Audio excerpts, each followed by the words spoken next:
Əziz dostlar, Əhlüsünnədən olan bəzi qardaşlarımız belə bir iddia ilə çıxış edirlər. Rafizlərin kitablarında, əziz qardaşlar, ümumiyyətlə Əlinin Fatiməni qəzəbləndirməsi bir neçə yerdə keçir. Mövcuddur. Məsələn, baxın, həm Qummi, həm Məclisi, həm Saduq rəvayət ediblər. Görün, nə rəvayət ediblər? Fatimə, yəni bu Rafizlərin kitablarındadır.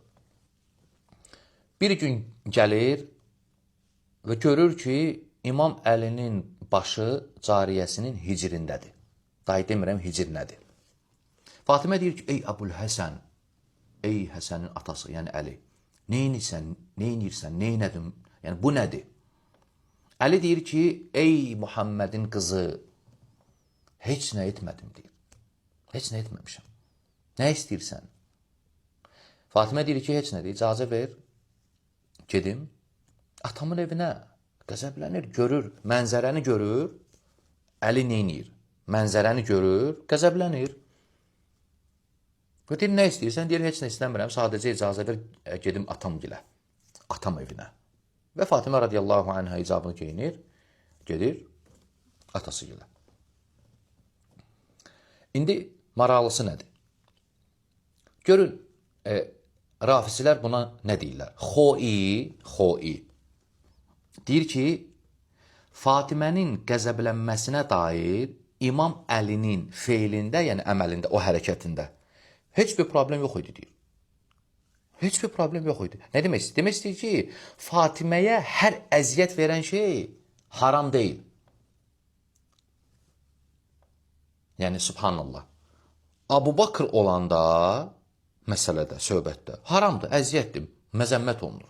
Amma Əli olanda haram olmur. Heç bir problem də yoxdur. Bu cür deyib altından çıxırlar.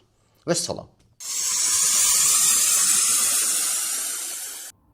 Burada deyilənlərlə bağlı bir neçə məqama diqqət yetirək. Təəssüflər olsun ki, Əhlüsünnədən olan qardaşımız yalan məlumat verir və açıq şəkildə şiələrə böhtan atır. Rafizi ifadəsi ilə olsa belə. Əslində burada söylənilən hədis Buxari və Müslimin əsərlərində Allah Rəsulu dünyasını dəyişən zaman 7-8 yaşında olmuş Misvər bin Məhrəmədən nəql edilir və heç bir mötəbər şiə mənbəyində rast gəlinmir. Belə ki, bu hədis Kutub-i Ərbəə kimi tanınan şiələrin mötəbər saydığı 4 məşhur kitabda nəql edilmir. Əl-Kafi əsərində yoxdur, Mən lə yəhdurhul fəqih əsərində yoxdur, Təhsib əsərində yoxdur, İstibsar əsərində yoxdur. Hədisə Nəhcül Bəlağa əsərində də rast gəlinmir. Qardaşımızın iddialarına rəğmən bu hədis məclisi tərəfindən Biharul Ənvar əsərində yalnız Buxaridən nəql etmə formasında rəvayət edilir və o həmin hədisi açıq şəkildə rədd edir. Belə ki, hədisin sənədi, yəni ravilər silsiləsi şiələrə görə mötəbər hesab edilmir. Rəşad qardaşımıza sual. Bir müəllif öz kitabında bir hədisi gətirib, onu rədd edirsə, onda iddia edilə bilərmi ki, filan müəllif də kitabında bu hədisi yazıb? Məlumat üçün qeyd edək ki, Məclisi 110 cildlik əsərində bir ensiklopedik toplu formasında həm sünni, həm də şiə rəvayətlərini nəql edib və əsla onların mötəbərliyini iddia etməyib. Bu əsər şiə hədis elmində ümumiyyətlə mötəbər hesab edilmir. Konkret bu hədisə gəldikdə, hələ qədimdən böyük şiə alimləri, o cümlədən Şeyx Tusi özünün Təlxis-əş-Şafi əsərində, Şeyx Müfid özünün Təshih-əl-İtiqad və Əl-İrşad əsərlərində, Şeyx Təbərsi özünün Məcməül-Bəyan əsərində, Əllamə Hilli özünün Təzkirətül-Fuqaha və Minhəcəl-Kəramə əsərlərində hədisi qətiyyətlə inkar etmişlər. Misal olaraq Şeyx Tusinin rəddiyəsinə nəzər salaq. O özünün Təlxis-əş-Şafi əsərində Fatimənin qəzəbi ilə bağlı olan və Əlinin güya başqa bir qadınla evlənmək istəməsi barədə rəvayəti şərh edərək bunları yazır. Bu xəbər Əhlüsünnə tarixçilərinin uydurmasıdır. Bizim alimlərimiz onu nəql etməmişlər. Bu onların siyasi xəbərlərindən biridir. Təlxis-əş-Şafi, cild 3, səhifə 156-158. İndi keçək qardaşımızın iddia etdiyi məclisiyə. Mərhum Məhəmməd Baqir Məclisi bu rəvayəti həm Mir'ətül Uqul əsərində, cild 20, səhifə 42-43 həm də Biharul Ənvar toplusunda cild 43, səhifə 54-55 açıq şəkildə rədd edir. O qeyd edir ki, bu xəbər şiə istinadlarına malik deyil, yalnız sünni sirə və tarixçilərindən nəql olunmuşdur və mətn baxımından Əli və Fatimənin məqamına əsla uyğun gəlmir. Məclisi bu səbəbdən rəvayəti qəbul edilməz sayır və şiə hədis irsinə aid olmadığını vurğulayır. Sözü gedən uydurma hədisə bənzər rəvayəti Əhlüsünnədən olan qardaşımızın da adını çəkdiyi kimi Şeyx Səduq özünün İləlüş-Şərai əsərində cild 1, səhifə 185-də fərqli mətnlə nəql edib.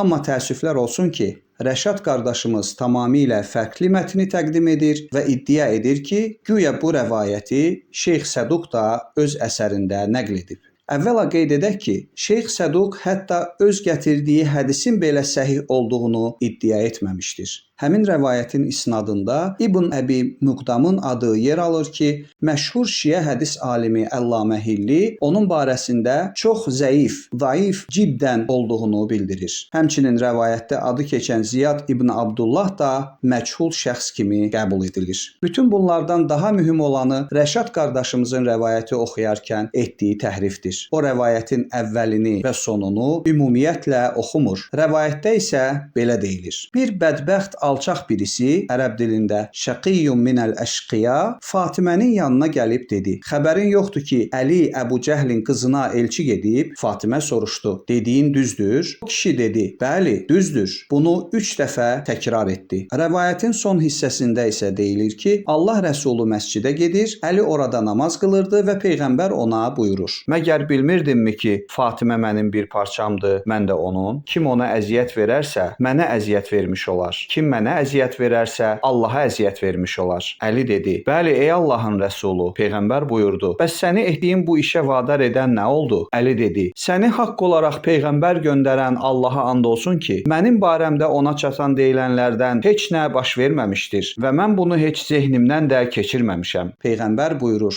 sən doğru deyirsən. Bununla da Fatimə sevindi və gülümsədi. Elə ki, dişləri göründü. Şeyx Səduq İləlüş-Şərai cild 1, səhifə 185. Rəşad qardaşım, şiə mənbəyindəki hədis bu şəkildədir. Əgər obyektiv fikir söyləmək istəyirsinizsə, ən azından rəvayəti olduğu kimi oxuyun, sonra tənqid edin. Hədisin bu əsas hissələrini niyə gizlədirsiniz ki? Axı məsələnin kökü hədisin elə bu hissəsindədir. Bədbəxt bir şəxs xəbər verir ki, güya Əli Əbu Cəhlin qızına elçi gedib. Fatimə bu xəbərə görə narahat olur, atasına bildirir. Peyğəmbər də məsələni araşdırıb şahidi olur ki, bu xəbər yalan xəbərdir. Fatimə də bunu bilib sevinir. İndi deyin lütfən, Əli burada hansı əməli ilə Fatiməni qəzəbləndirib? Qeyd edək ki, müasir şiə alimləri, o cümlədən elə qardaşımızın adını çəkdiyi Ayətullah Xoyi də sözü gedən hədisi rədd etmişlər. Xoyi özünün Mucəm Ricaləl Hədis əsərində 22-ci cildin 240-241-ci səhifələrində bunları yazır. Bu rəvayət yalnız Əhlüsünnənin tarix və sirə kitablarında zikr olunmuşdur. Bizim şiə mənbələrində istinadı yoxdur. Üstəlik, mətn baxımından da qətiyyən qəbul edilə bilməz. Ayətullah Xoyi, Mucəm Ricaləl Hədis, cild 22, səhifə 240-241. Xülasə, bu rəvayət şiə hədis elminə görə zəif, hətta bir çox alimlərə görə uydurma hədisdir. Onu heç bir şiə alimi mötəbər hədis saymamış və şiələrin mötəbər qəbul etdiyi heç bir hədis mənbəyində nəql edilməmişdir. Tarix boyu heç bir şiə alimi onu səhih adlandırmamışdır. Şahidi olduğumuz kimi, Ayətullah Xoyi də hədisi rədd etmişdir. O sadəcə Əhlüsünnənin irəli sürdüyü iddialara cavab olaraq qeyd etmişdir ki, sözü gedən rəvayətdə Əli dinə zidd olacaq heç bir əməl etməmişdir ki, Fatimə ona görə üzülmüş olsun. Bəli,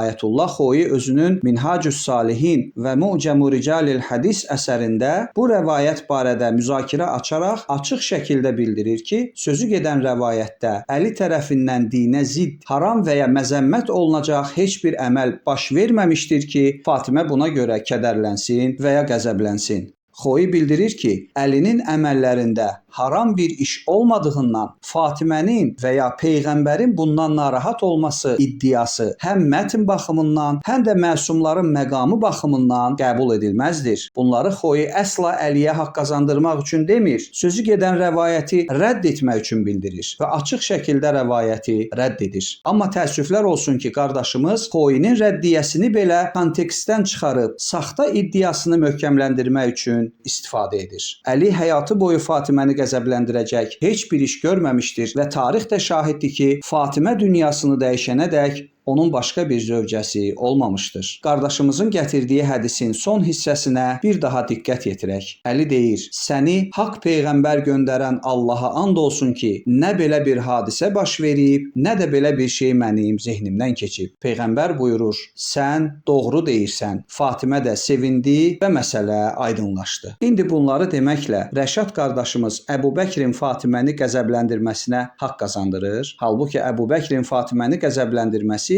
Əhl-i-Sünnənin də, şiələrin də səhih qəbul etdiyi hədislərdə aşkar şəkildə bildirilir. Amma onun səbəbi Qurana qarşı aşkar davranmasıdır. Əbu Bəkir Fatimənin haqqı olan fədək torpaqlarını onun əlindən almış, hətta onun vərəsəlik haqqını belə inkar etmişdir. Halbuki vərəsəlik haqqı Allahın Quranda aşkar şəkildə buyurduğu ayədir və həmin ayədə Allah heç kəsi, o cümlədən peyğəmbər varislərini bu haqdan istisna etmir. Əbu Bəkir güya Allah Rəsulunun biz peyğəmbərlər irs qoymuruq dediyini iddia edir. Halbuki bu söz irslə bağlı olan aşkar ayəyə ziddir. Üstəlik Əbu Bəkir Allah Rəsulunun heç bir zövcəsini vərəsəlik haqqından məhrum etməmiş, peyğəmbərdən onlara qalan evləri, mal mülkü əllərindən almamışdır. Buxari özünün səhih əsərində Ayşədən bu hədisi nəql edir. Allah Rəsulunun qızı Fatimə, salam olsun ona, Rəsulullahın vəfatından sonra Əbu Bəkir Əs-Siddiqdən istədi ki,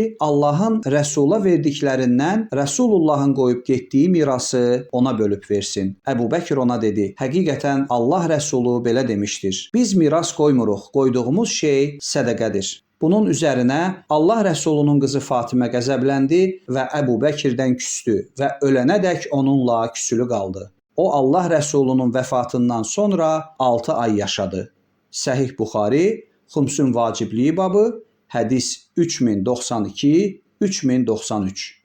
Görünür qardaşımız iddia etdiyi hədislə Əlinin də Əbu Bəkir kimi Fatiməni incitdiyini sübut etməyə və güya şiələrin ikili standartlarla Əliyə haqq qazandırdığını, Əbu Bəkri isə qınadığını göstərmək istəyib. Amma əziz qardaşım, bilin ki, söylədiyiniz hədis tamamilə yalandır və heç bir şiə bu hədisi qəbul etmir. Şiəliklə mübarizə apardıqda da doğru dürüst olun və lütfən şiənin iddia etmədiyini yalandan şiənin adına çıxartmayın. Allahın bu ayəsini heç vaxt nəzərdən qaçırmayın. Ey iman gətirənlər!